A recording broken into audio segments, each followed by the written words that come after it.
Hello everyone, welcome to the world with me. This is Nishant. If you're new here, we do tech, watches and pen reviews. Don't forget to click the subscribe button and turn on the bell icon so that you'll be the first to know when our video is out. Today is all about this watch which featured in the two-part Hong Kong story. If you've not watched it yet, please do so. Before we get started about this watch, we have to know more about the brand Casio. So let's get started.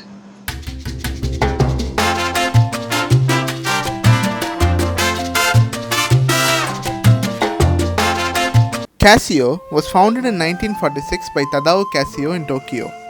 It originally produced office devices and calculators. The first watch launched by Casio was the Casiotron in 1974, which had a digital quartz movement. The reason for the success of Casio was and is still now, as it is all electronic and affordable.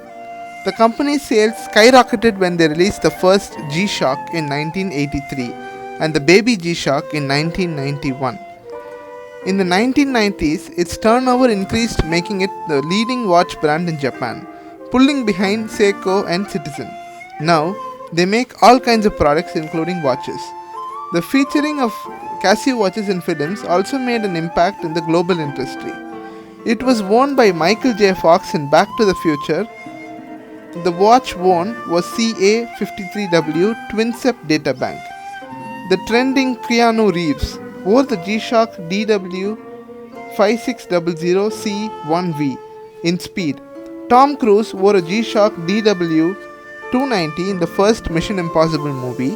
The G-Shock MTG910D was featured in Mission Impossible 3, and in Rogue Nation, the GWA 11001A3G Aviation was used. Many of you might be wondering, why is this guy reviewing a Casio watch instead of a Rolex, Omega, Patek Philippe or an AP? Truth is, I don't have any of them, and I don't know anyone who has them either. So let's review with what we have. Ladies and gentlemen, this is the watch box, and it's pretty beaten up. It has the Casio Edifice logo on the top, and if you turn to this side, you have some more information, the product number, the price and the amount, all those things. And here you have the model number and the rights. The bottom, it's just this simple old bottom. And let's just open the box and see what it has inside. You have some paperwork inside. And what is this? This is the product information, the features the product has. This is the branding information of where the brand is, and you can register your product with this card. You have the link behind, and this is the warranty card. It has a 2 years warranty. I think it's getting over it got over already, so I'm in little trouble. And here is the bulky manual it comes with. Okay, now let's try opening the box. Yeah, what do we have inside? It's another box with the same Casio Edifice branding. Let's get that out. Come on. Come out, come out. Come out. What? It's not coming out. Come out faster. Come out, come. Here it comes out. Okay. This is the box. Again blue color box. And this box is looking very good. It's made up of cardboard. And the edges are quite, it's not up to the mark, but it's good. It might break down after some time. Let's open the box. Here we have the Casio EX451 with all its glory. Yeah, we have the Edifice and the Casio branding inside. Let's take the watch outside and see what's under them. And we have some few adjustment links and plastic paper. Let's keep that inside and let's move this aside. Okay, yeah. Here is the Casio EX451 and here is the sponge which comes with it. Let it go that side. Yeah, this is the Casio EX451. You might have a question. What's so special about this watch? Let's see. This is a premium offering from Casio. This watch was mainly built for the Red Bull racing team. So, what are the main features of this watch? It has a 1 per 1000 second stopwatch with full dot STW display, a shade dispersing solar panel, speed indicator, mobile linking using Bluetooth feature, and a mineral glass. When you take the watch in your hand, it feels light because it's a sports watch, and the mineral glass over the dial is excellent. It's scratch resistant and shiny too, and it's sturdy also. And if you turn to this side, you have the light switch and the mode switch, which toggles between modes, and the bezel is also intact and perfect. Over this side, you have the edifice switch, the Bluetooth switch, and the reset switch. From every angle, it is perfect, and it's not thick in one side and thin in one side. And this is the three-fold clasp. Why is it called a three-fold clasp? Because when you fold to put your clasp, it folds 3 times. So this is added security, and this watch looks awesome. When you bring the watch up close, you can see the full dot STW display, and it's the best. Even in the brightest sunlight, it's vivid. And you have a Bluetooth and R structures, which are just mainly for the fashion point of view. It does nothing. And you have the speedometer in the middle, which shows you speed at which you're traveling in the stopwatch, and the F and E is not a fuel tank. It's the watch's fuel tank, battery. It's racing, so it's all applicable. The clasp has just the edifice branding, nothing else.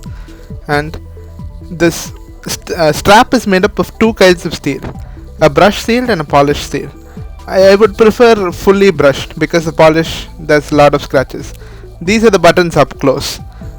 You can see them. They are all polished too. It is light. You get a lot of scratches anyways. And this is the below the back side of the watch, and sorry, the watch case actually. And it has all the information about the watch, the model number, and other features it has. You have the 2 kinds of codes on each side of the strap to indicate when you're changing the strap. It's little useful. This is the Edifice Connect app, and this is why you pay money for this watch. When you go inside the guide menu, you can see all the functions of this watch anytime. And once you connect your watch, it shows this connect option. And now I'm going to put a stopwatch and change the time to 20 seconds, and it'll ask an option to send it to watch, and I click the send it to watch option. It shows this animation, and my watch shows stopwatch OK, and this animation is shown, and you can easily change time, stopwatch time. Now if I want to change the time from London to my hometown, I can or my hometown to London, I can set OK, and this animation shows, and same send to watch. Once this happens, what happens in my watch is it shows set OK, and the time starts to run. Like whatever time you choose, it changes. And if you think, okay, this actually I'm showing it in fast forward, it takes little more time, but it's worth it. Okay, now I want to go back to the same time. This is really useful for people who have multiple time zones in their countries, or if you're frequently traveling. This is a really useful feature. So this is the main feature of this watch. This is the reason I bought this watch. And if you want to change time again from London to Kolkata, you can do it anytime, or any time zone you want. I'll be showing you later this. Now again I'm changing the time to Kolkata time, and it shows this animation. I again send to watch, and it comes back. Again set OK, and it comes back to the normal time. I know it's taking time, but it's in fast forward. And again this animation shows, and it's done. Here I told you I'll be explaining, like you can choose any time. You can search on top, or you can with the presets you can search, you can toggle time. So this is the function over here. And now if I'm going for an alarm and I set an alarm, it'll ask me the time and what is the name of the alarm, and you can again send it to your watch. Once you send it to your watch, it shows alarm OK. Whatever function you do, it shows that function OK, and it registers in your watch. And this is the timer. I'm setting a 10-minute timer. Again timer OK, and it happens instantaneously. If I want to disconnect my watch, I need to press the Bluetooth button, it shows the normal time and it gets disconnected in the app. If you're wondering how the watch looks in dark, you don't need to worry. If your radium is totally charged, it will look awesome. Now you just have a look at it. This is how you look. The time is really bright, and if you want more light, you can just switch on the light. It has an LED light and it's really awesome. Compared to other models, this is really bright and you can see the time really clearly. And if you're really in a hurry, if you just tilt your watch from your wrist, the watch, you have the auto light feature, which is also great. This is how the watch looks in your hand. It's really a sporty and unique looking watch. This was one of the best choices I made when buying a watch. It was worth the price actually. The question arises, should I buy this watch? It's a definite yes. In the description I've linked all the details about this watch. You can just check them out. I know it's not a good time to buy this watch right now, but anytime in the future you can do it. This is not a sponsored video, and I bought this watch with my own money. Thanks for watching. If you like the video, don't forget to like, share and subscribe. And comment down below what you like most about this watch. See you in the next video. Peace out.